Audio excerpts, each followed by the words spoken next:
My dear friends, I am very happy to be here today for the inauguration of this first annual conference of Chief Secretaries of States. I greet and welcome one and all. I hope that this annual conference will become a forum for useful and productive exchange of views between the center and the states in the days to come. I congratulate the Cabinet Secretary for taking the steps of proposing this conference. It is one of the primary responsibilities of any government to ensure the rule of law in the country. In addition, an atmosphere of peace and communal harmony is also a need for rapid economic growth. The law and order machinery has to be sensitized to the key security concerns that affect us.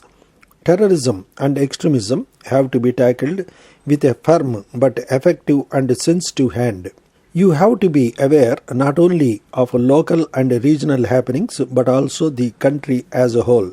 It is my firm hope that this conference will help you in getting a better perspective on some of these issues.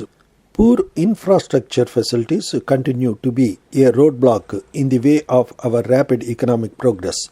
Shortage of electricity, poor roads, overcrowded ports, etc.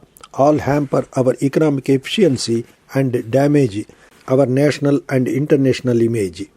This is a lesson which all states of the country have to imbibe. Those who have lagged behind have to go that extra mile in developing their infrastructure rapidly. I would also like in this connection to refer to the need of putting in place requisite administrative structures to deal with the crisis arising out of what has come to be known as disaster management. We have to prevent disasters, but we have to recognize that they have a mode of taking place which we cannot prevent, and therefore we must equip ourselves to meet the challenge of effective disaster management in a credible manner. Further, I deal with another issue, that is climate change. It poses a threat not only to us but also to our future generations as well. We attach immense importance to meeting the challenge. I am glad to say that we have launched a national action plan on climate change. This action plan consists of 8 national missions. The goals that we have set for ourselves are indeed ambitious. Much of the action in respect of the national missions has to be taken by the states.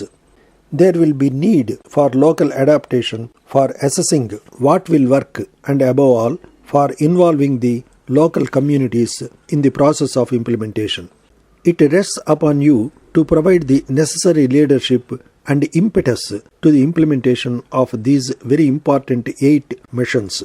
Our experience in the last 2 years has brought to the fore the importance of food security and the need for containing prices. For some time past, there was, if I may say so, a false sense of security that availability of food has ceased to be a concern. Similarly, many felt that we have been able to control prices, but we have learnt that our growing population and higher levels of living demanded improvement of our food supplies. In this context, I would like to urge the state governments to focus their energy on the area of increasing agricultural productivity. There is great scope for improvement in the productivity of our major crops, and I hope to see greater efforts in achieving this. I would also suggest that the states must undertake to place some of their best agricultural production commissioners. There are other issues included in the agenda of the conference which I have not touched upon, but which are no less important. I hope and trust that they will also get the attention by the central government. I expect this conference will provide an opportunity for a free and frank exchange of views and for a better understanding of one another's problems. I hope that it will be a great experience for all those present here. The development of a country is largely a function of how committed people who manage the top administrative machinery of the country are to the challenges of faster and equitable development, and therefore you shoulder heavy responsibilities in getting our country moving forward at a pace which we need to banish poverty, ignorance and disease from this land of ours. With these words, I wish you all the very best in your deliberations and in your endeavors.